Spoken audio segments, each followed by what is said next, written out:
Liberando su potencial. Hablando de potencial humano, ¿alguna vez se han preguntado a qué se debe la gran disparidad de resultados y desempeño entre una persona y otra? Una persona que percibe $250,000 anuales no es 10 veces más astuta ni mejor que una persona que percibe $25,000 anuales. ¿Por qué la diferencia de 10 veces sus ingresos? Y si tomamos a una persona que percibe $2,5 millones al año, ¿será esa persona 100 veces mejor, más astuta que la persona que gana $250,000? Imposible. En un estudio reciente de coeficiente intelectual probaron a 1,000 personas de una cierta población y llegaron a la conclusión de que la mejor persona entre los 1,000 solo era 2,5 veces más astuta que la persona de menor coeficiente intelectual. Solo 2,5 veces la disparidad, y tal vez eso sea con toda la población. ¿A qué supone que se debe la diferencia? Al hablar de potencial humano, llegamos a una fórmula que deduje hace algunos años. Tal vez eso lo explique un poco. La fórmula comienza con lo que llamamos AI. O sea, atributos innatos, las cualidades, la inteligencia, la habilidad, el temperamento, cosas con las que se nace que no pueden cambiarse mucho. Además de los atributos adquiridos. Estos atributos son muy importantes, son su educación, su capacitación, sus capacidades, su experiencia, conocimiento, sabiduría, etc., multiplicado por A, que es su actitud, es igual al potencial humano individual, o al desempeño humano individual o resultados individuales humanos. Ahora, de estos tres, los atributos innatos se traen desde el nacimiento. Los adquiridos pueden cambiarse, pero se necesita cierto tiempo para ello, aunque a veces cambiamos muy rápidamente.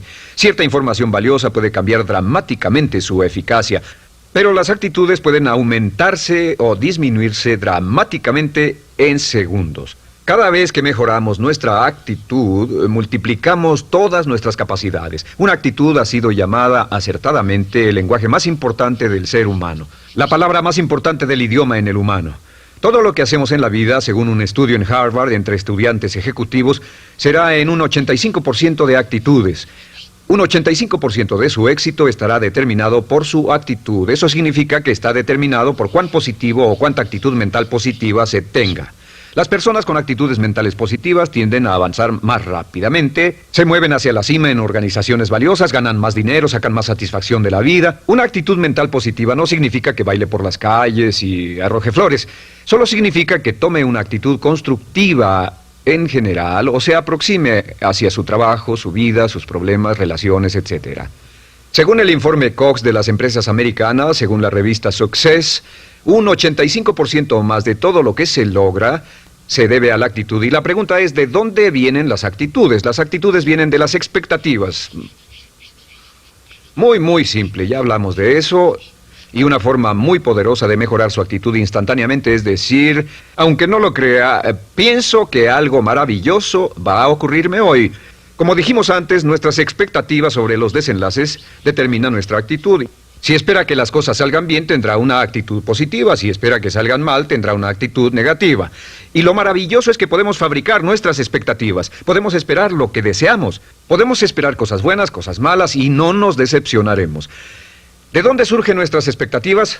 Nuestras expectativas surgen de nuestras creencias y de nuestros valores. Son el centro de los factores motivacionales de nuestra personalidad, nuestras creencias. Y esto nos conduce a un entendimiento del potencial humano. Significa básicamente que nuestra actitud es una expresión externa de lo que está ocurriendo internamente. Y esto es consistente con las leyes mentales. Con respecto a las creencias, cada uno de nosotros tiene muchas creencias en el fondo que los psicólogos llaman los conceptos propios. El concepto propio, o su descubrimiento, es considerado por muchos como el logro único y más importante para comprender el desempeño humano en el siglo XX. Yo estoy de acuerdo. El concepto propio es como, si queremos usar una analogía militar, el centro de mando. O si queremos usar una analogía técnica, es el programa central de su computadora básica.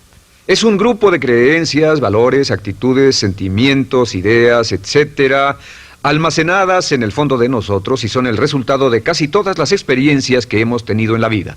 Y algunos investigadores dicen que el concepto propio comienza a formarse aún antes del nacimiento, pero el concepto propio, una vez colocado, Precede, predice y determina sus niveles de eficacia y desempeño en todas las áreas de nuestra vida. El concepto propio se convierte en el centro de mando o el programa maestro. El concepto propio de este grupo de creencias determina lo que dirá, lo que hará, cómo actuará, cómo se siente y reacciona, etc. ¿Qué significa esto? Significa que todas las mejoras en su vida externa, todos los cambios en su realidad comienzan con un cambio en su concepto propio.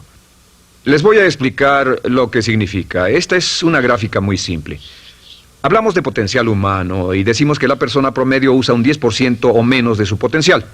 Según investigaciones, tal vez es mucho menos. El Instituto Stanford Brain en Santa Clara, California, estima que tal vez se aproxime a un 2%.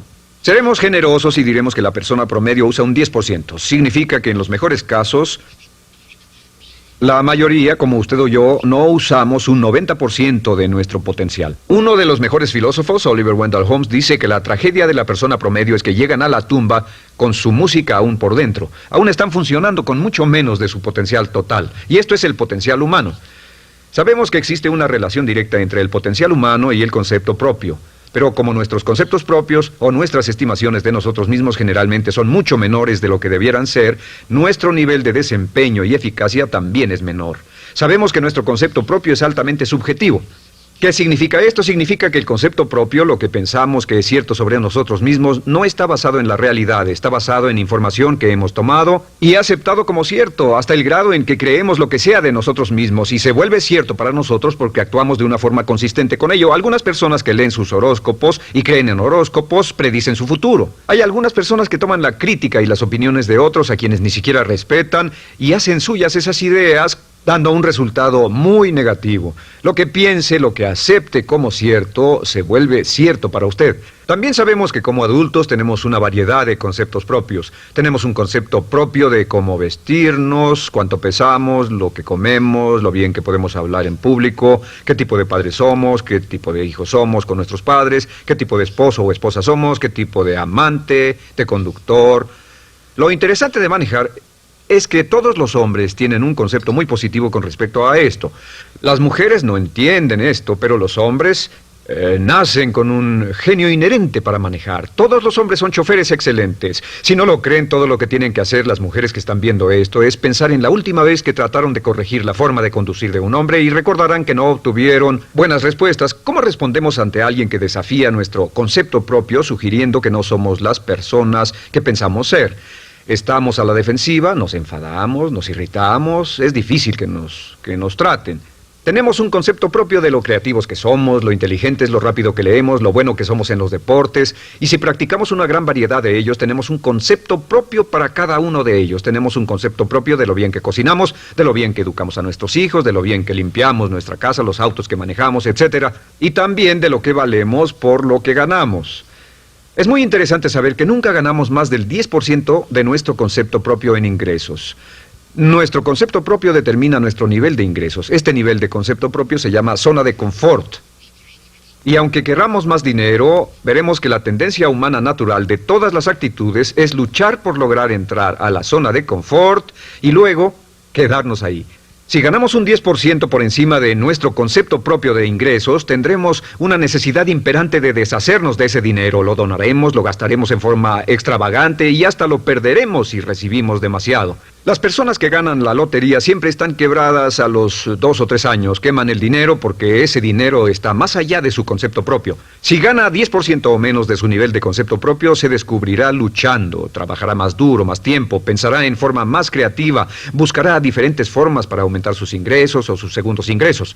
La única forma de mejorar cualquier parte de su vida, incluyendo sus ingresos, es aumentando el nivel del concepto propio de sus ingresos, comenzando a pensar en usted como si estuviera ganando más dinero. Si quiere bajar de peso, la única forma en que podrá lograrlo es pensando en que está delgado. Piense en usted mismo como una persona más delgada. Si quiere volverse una persona más popular, más amorosa, más feliz o más sana, comience a pensar una y otra vez en esas cosas hasta que se vuelvan parte de su nuevo concepto propio.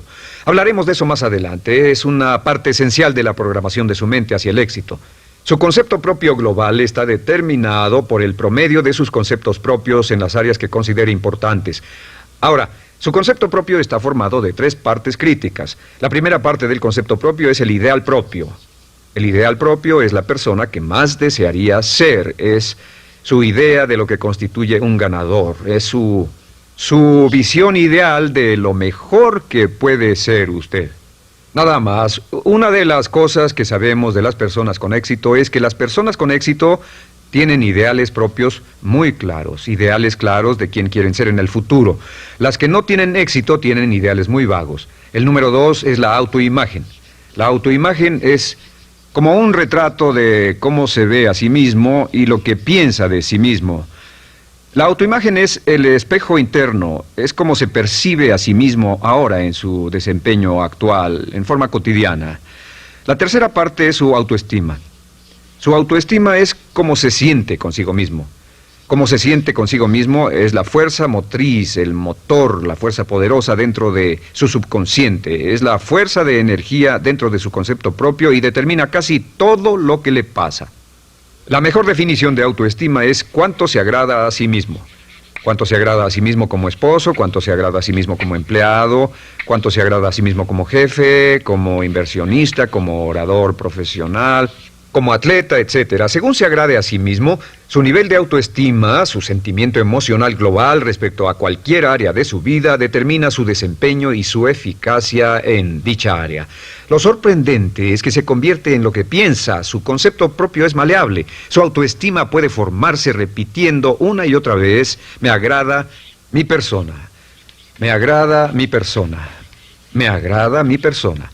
Me agrada mi persona, me agrada mi persona, me agrada mi persona. Entre más se repita, me agrada mi persona, me agrada mi persona, entre más lo repita una y otra vez, más crecerá su autoestima y entre más crezca su autoestima, más crecerá su concepto propio global. Cuando crezca su concepto propio global, su desempeño será mejor en todo lo demás que emprenda. Cada vez que diga, me agrada mi persona, me agrada mi persona, me agrada mi persona, me agrada mi persona, me agrada, será como bombearse psicológicamente. Todo lo que pase que haga que su autoestima suba, hará que se comporte mejor. Todo lo que haga que su autoestima baje hará que se comporte peor, que cometa errores, que sea infeliz, etc.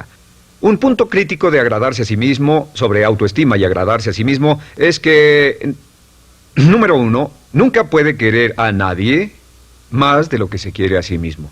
Que su nivel de autoestima es determinante de la calidad de relaciones que tenga con los demás. Y número 2, es que nunca puede esperar que nadie más lo quiera o respete más de lo que se respeta a sí mismo. Cuanto se agrade o se respete a sí mismo, determina sus actitudes hacia usted.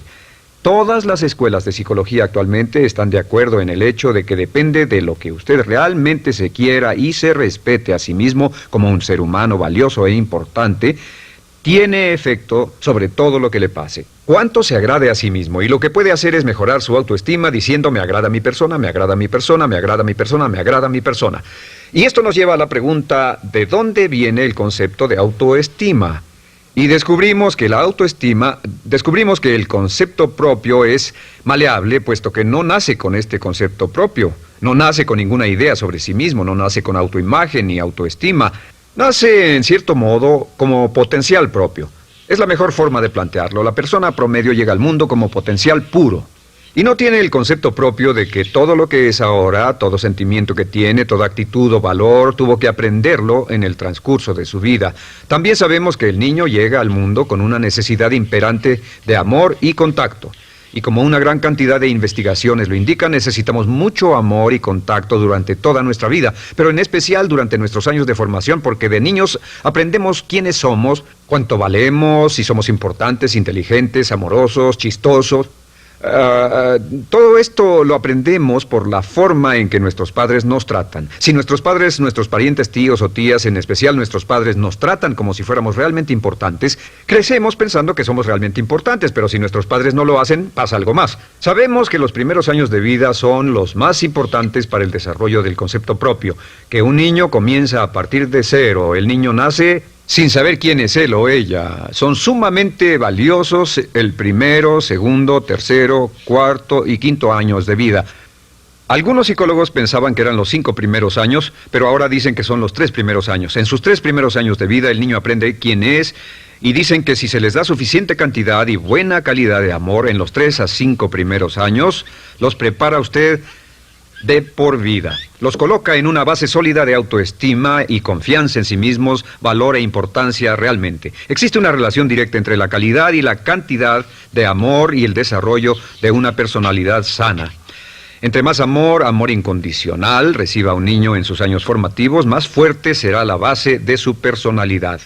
El reverso de la educación es que casi todos los problemas de psicosis, neurosis, perturbaciones de la personalidad y problemas de comportamiento surgen de los problemas que se tengan con el concepto propio. Ahora observemos a los adultos. Aquí está nuestra personalidad adulta. Si nos observamos, podemos llegar a reparar nuestras bases, por así decirlo, repitiéndonos una y otra vez: me agrada mi persona, me agrada mi persona, me agrada mi persona, y llevamos ese concreto reparador hacia la base de nuestra personalidad. Los niños necesitan el amor como las rosas necesitan la lluvia. Los niños que carecen de amor a menudo mueren por escasez de amor. Es una enfermedad llamada marisma. Ahora, ¿qué más sabemos sobre los niños? Sabemos que los niños llegan al mundo con dos atributos notables. El primero es que no sienten temor. Los niños nacen sin temores. No temen a nada excepto a caerse y a los ruidos fuertes. Y esto se expresa en sus actitudes: yo puedo. Los niños llegan al mundo pensando que pueden hacer cualquier cosa, y quien haya criado a un niño hasta la edad de 3, 4 o 5 años sabe que debe pasar esos primeros años evitando que se maten, porque son como pilotos japoneses, porque no le tienen miedo a nada. Su segundo atributo es que llegan al mundo totalmente espontáneos. Dicen lo que quieren, hacen lo que quieren, son totalmente desinhibidos. Totalmente. Ellos no temen hacer nada de lo que desean, y esto se expresa en su actitud: no quiero. No tengo que hacerlo. Si ha tratado de controlar a un niño, lo habrá visto. Lo primero que dicen cuando comienza a darle órdenes, lo primero que aprenden es: no tengo que hacerlo. Claro, a veces cambiamos sus mentes de una u otra forma, pero estos son los dos atributos con los que los niños llegan al mundo. Llegan al mundo sin temores y desinhibidos. ¿Qué significa esto? Significa que nuestro derecho innato natural es no ser temerosos y ser desinhibidos. Y solo cuando podemos crear la misma situación en nuestra vida adulta, cuando no tememos y somos desinhibidos, nos sentimos a gusto con nosotros mismos. Las mejores organizaciones, las mejores compañías son las que crean un ambiente donde nos sentimos sin temores y sin reservas para ser nosotros mismos y para hacer lo mejor de nosotros. Al crecer descubrimos que los niños aprenden de dos maneras. La primera es por imitación. Imitan a uno o a ambos padres, en especial al padre dominante. Algunas veces el padre dominante cambiará cuando crezca el niño, y a veces los niños imitan al padre, a veces a la madre, pero aprenden por imitación. Muchas características y hábitos que tenemos como adultos los aprendimos de nuestros padres. ¿Alguna vez ha tenido la oportunidad, ha tenido la ocasión de gritarle o reñirle a uno de sus hijos? Verá que le dice las mismas cosas que le dijo su padre a usted cuando era niño. Así que imitamos. A veces imitamos su caminar, a veces su forma de hablar, a veces imitamos sus valores, sus creencias, etcétera, aunque esos valores y esas creencias no tengan ningún valor. ¿Por qué? Porque nuestros padres eran así cuando nosotros éramos niños. La segunda forma en que aprendemos es pasando de la incomodidad, lo que no se siente bien, hacia la comodidad. Freud llamó a esto el principio del placer. O sea que nos movemos hacia aquello que nos hace sentir cómodos, lo que nos da placer, lo que nos hace sentir bien con nosotros. Nos movemos de la incomodidad hacia la comodidad. Así es como aprendemos a no mojar el pañal, por ejemplo. Sabemos que no es agradable caminar con popó o pipí en nuestros pañales. Vemos lo que hacen nuestros padres, vemos lo que nuestros parientes hacen y decimos: estas personas no hacen lo que yo. Así aprendemos a caminar y lo demás. Así que de la incomodidad hacia la comodidad. Durante toda nuestra vida, por cierto, así es como aprendemos. Imitamos leyendo lo que otras personas hacen, estudiando libros y en el trabajo, imitamos cuando vamos a la escuela, y hacemos lo que nos da resultados positivos, lo que nos da refuerzos positivos, y hacemos cada vez menos las cosas que nos causan incomodidad o dolor. Ahora, muy temprano en la vida, como equivocación o como resultado de una equivocación que los padres cometen en la crianza, los niños comienzan a aprender hábitos y patrones negativos. Los patrones y hábitos negativos tienen sus raíces principalmente en la crítica destructiva. La crítica destructiva comienza muy temprano en la vida, a veces en los primeros meses. Y la crítica destructiva la usan los padres para dirigir y controlar a sus hijos. Desafortunadamente, tiene un efecto muy peligroso y dañino sobre nosotros, ya que la crítica destructiva tiende a minar la integridad de la personalidad del niño. Muchos de nosotros, incluyéndome a mí y a muchos de ustedes, nos hemos visto minados y heridos por la crítica destructiva más que todas las guerras en la historia. Ahora, como resultado de la crítica destructiva, comenzamos a desarrollar hábitos y patrones negativos. Los patrones de hábitos negativos son respuestas condicionadas hacia los estímulos. Los patrones de hábitos negativos se desarrollan en los inicios de la vida. Se desarrollan como resultado de una repetición del temor y el dolor una y otra vez. Se desarrollan como resultado de la crítica destructiva, el castigo físico, etc. En los inicios de la vida comenzamos a desarrollar dos manifestaciones que nos persiguen durante toda nuestra vida y más que ninguna otra cosa inhiben nuestro potencial. La primera es la llamada patrón de hábito negativo inhibido. El patrón de hábito negativo inhibido se aprende cuando al niño le dicen una y otra vez no. Aléjate de ahí, no toques eso, y se le castiga. Cuando el niño intenta algo nuevo, o se involucra con algo, o huele algo, o derrama algo, o rompe algo accidentalmente, el padre estalla y se enfada mucho. Como ven, el niño está impulsado por la curiosidad insaciable de explorar su mundo. Y lo que pasa es que cuando lo explora o se interesa y echa a perder algo, si el padre reacciona golpeando al niño, el niño comienza a pensar cada vez que intento algo nuevo, cada vez que intento algo diferente, cada vez que voy más allá de mis límites, cada vez que me salgo de mi zona de comodidad, cada vez que no juego sanamente, me golpean, me castigan, me lastiman, me envían a mi alcoba y me siento mal. Y muy pronto el niño desarrolla el sentimiento de no puedo, no puedo. No puedo. Cada vez que trato algo diferente, me castigan. No puedo, no puedo, no puedo. Es como la respuesta de Pavlov. Pavlov sonaba la campana y le daba de comer a un perro, y el perro salivaba y Pavlov alimentaba al perro. Mientras sonaba la campana, el perro salivaba y siguió haciendo eso, y después Pavlov solo sonaba la campana y el perro salivaba. Lo que pasa en la vida adulta es que esto crea lo que llamamos temor al fracaso. El temor al fracaso es una respuesta condicionada a un proceso de crítica destructiva que ocurre en los primeros 5 o 6 años de la vida. El temor al fracaso automáticamente nos activa, nos sentimos ansiosos, tensos, intranquilos, sentimos presiones y estrés en nuestro plexo solar, sentimos ganas de retirarnos del evento, y el temor al fracaso es la razón principal por los fracasos en la vida adulta. Es la razón principal por la que evitamos cumplir plenamente nuestro potencial. De hecho, todos los patrones de hábitos negativos se experimentan en el cuerpo físico. Puedes saber cuál es un patrón de hábito negativo porque se siente en el cuerpo físico, precisamente. El patrón de hábito negativo inhibido, el temor al fracaso, el no puedo, ocurre primero que todo en el plexo solar. ¿Ha tenido la ocasión donde debe hablar frente a un grupo, debe ir a una revisión de su desempeño o debe hacer una llamada determinante? Primero su plexo solar se aprieta. Si el temor continúa, su respiración se acelera. Su corazón comienza a latir apresuradamente, su frecuencia respiratoria aumenta y le duele la cabeza como migraña en la parte frontal, su garganta se le cierra y no puede hablar y se le seca la boca por completo, y como se pone tan tenso y asustado, va corriendo al baño. Estas son todas las manifestaciones. No hay peligro físico, pero sí peligro psicológico, una respuesta condicionada. Cuando sentimos estas cosas, la tendencia es retirarse de la situación que las ocasiona, y es la razón por la que no logramos mucho si retrocedemos. Es muy importante. El segundo patrón de hábitos negativos es el compulsivo. El patrón de hábito negativo compulsivo se aprende cuando a los niños se les dice una y otra vez: más vale que lo hagas. Si no lo haces, tendrás problemas o me las pagarás. A los niños se les convierte en recipientes del amor condicionado. Los padres no intentan hacer esto, pero lo que hacen es sugerirle al niño: no te amo, por lo tanto no estás a salvo, a menos y hasta que hagas lo que yo quiero. El niño crece sintiendo: tengo que hacer lo que quiera mi mamá. Debo complacerla, debo complacer a papá, debo complacer a los demás, debo complacer a mis parientes, y a veces debo complacer a mis semejantes, debo complacer a mis maestros, debo complacer a todo el mundo, y crecen con esto: debo.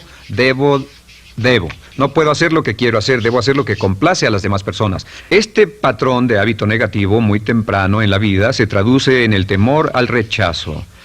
El temor al rechazo lo experimentan los hombres como adultos como un comportamiento tipo A. Hablaremos del comportamiento tipo A posteriormente. El comportamiento tipo A es una necesidad compulsiva o excesivamente compulsiva de complacer de algún modo a alguien sin normas de comportamiento, prácticamente sin pensarlo. El temor al rechazo nos impulsa, nos hace muy sensibles a las necesidades de los demás. Hacemos cosas que otras personas quieren, no hacemos lo que nosotros queremos. Siempre estamos tratando de complacer a los demás. Tenemos preocupaciones o nos importan las opiniones, sentimientos y actitudes de otros hasta el punto donde ocultamos nuestras necesidades. El temor al rechazo se siente en la columna del cuerpo. Se divide el cuerpo a la mitad y se siente hacia abajo en la mitad posterior del cuerpo. El primer lugar donde comienza a sentirse el temor al rechazo es generalmente en los hombros y el cuello. Nos sentimos entumidos, duros, tensos. Cuando tenemos mucho que hacer sentiremos un estrés tremendo en la columna. Los músculos se estiran en la parte posterior. A veces se manifestará como flebitis y venas varicosas y a menudo nos darán dolores de cabeza en la parte posterior de esta porque las arterias carótidas que llevan la sangre hasta la cabeza, los músculos a su alrededor se contraen y la cantidad de sangre que fluye hacia la cabeza fluye más lentamente y se siente un terrible dolor de cabeza en la parte posterior. Estos dos temores, los patrones de hábitos negativos compulsivos, el compulsivo y el inhibitorio, son resultado de la crítica destructiva, el gran destructor de la personalidad que nos persigue durante toda la vida. Y lo maravilloso de todo esto es que como son patrones de hábitos aprendidos, podemos olvidarlos. Podemos acabar con el temor al fracaso que nos detiene. Podemos acabar con el temor al rechazo que hace que hagamos cosas que complacen a los demás en vez de complacernos a nosotros, trabajando con nuestra propia autoestima. Porque existe una relación inversa entre la autoestima y el patrón de hábitos negativos. Porque entre más se agrade a sí mismo, menos teme al fracaso. Entre más se agrade a sí mismo, menos teme al rechazo. Entre más se agrade a sí mismo, menos temerá a cualquier cosa. Y si sigue repitiendo, me agrada mi persona, me agrada mi persona, me agrada mi persona una y otra vez, si sigue diciendo esto, con el tiempo su autoestima sube más y más y más y más y sus temores desde luego bajan. Cuando su autoestima sube, sus temores van en dirección opuesta. Ahora, ¿cómo enfrentar la crítica destructiva si debe criticar a otras personas? Pues eso es muy simple. Muchos padres nos han preguntado eso. ¿Cómo se controla a los niños? Una de las claves para controlar a los niños es dirigirlos para que hagan algo constructivo en lugar de hacer algo destructivo. Otra cosa que debe recordarse es que lo que quiere hacer es que quiere dar una crítica informativa, crítica constructiva, lo que significa que se les dice a los niños lo que pueden hacer o a los adultos lo que pueden hacer mejor. Todo el propósito de dar retroalimentación de cualquier tipo es mejorar el desempeño. Si es padre o si es jefe o si es una persona en una relación, si una persona está haciendo algo malo o inadecuado, todo el propósito de darles cualquier tipo de retroalimentación es para que puedan hacerlo mejor. Sin embargo, existe una relación directa entre la autoestima y la crítica destructiva. Cada vez que se critica a una persona, su autoestima baja. Y cada vez que su autoestima baja, su habilidad para desempeñarse baja. Si critica a una persona en forma destructiva demasiado tiempo, llegará a un punto donde no intentarán nada. Se convierte en lo que llamamos hipersensible. Un adulto hipersensible es aquel que no puede aceptar críticas de nadie. Un adulto hipersensible es una persona que está muy tensa, ansiosa, si siquiera sugiere que no está haciendo lo correcto. Si trata con un adulto hipersensible, la clave es sentarlo y recordar 4 cosas. Número 1, comenzar con alabanzas. Número 2, proteja la autoestima de la persona a toda costa. Número 3, discuta el desempeño y no a la persona. Hable del comportamiento más que de la persona. Y número 4 es enfocarse hacia el futuro en vez de en el pasado. Enfóquese hacia lo que va a hacerse en forma diferente en el futuro en vez de lo que pasó en el pasado. ¿Por qué? Una razón muy simple, porque una persona no puede controlar el pasado. Al no poder controlar el pasado, cualquier crítica de lo que han hecho en el pasado les da un estrés tremendo y frustración. Así que, en resumen, la clave del éxito en la vida es una actitud mental positiva. Una actitud mental positiva se basa en expectativas de éxito, de una serie de expectativas positivas. Esa serie de expectativas positivas se basa en sus creencias y en su concepto de sí mismo. El centro de su concepto propio que determina su eficacia en la vida es su autoestima, y su autoestima se mide por cuanto se valore a sí mismo. Las dos cosas que nos frenan más que nada son el temor al fracaso y el temor al rechazo. Y uno de nuestros secretos centrales de éxito es este: Conviértase en un organismo generador de autoestima perpetua. Haga continuamente cosas para usted mismo, hacia sí mismo en su vida, que hagan que se agrade a sí mismo, que se ame, que se acepte, que se respete, que hagan que se sienta fantástico con usted mismo. Si es un jefe o un padre, no olvide que la clave para el máximo desempeño en su hogar y en su trabajo es hacer que las personas se sientan maravillosamente consigo mismas. Entre mejor se sienta consigo mismo y más se agrade, más probable será que logre que las personas a su alrededor lo quieran, lo acepten, lo respeten, se respeten.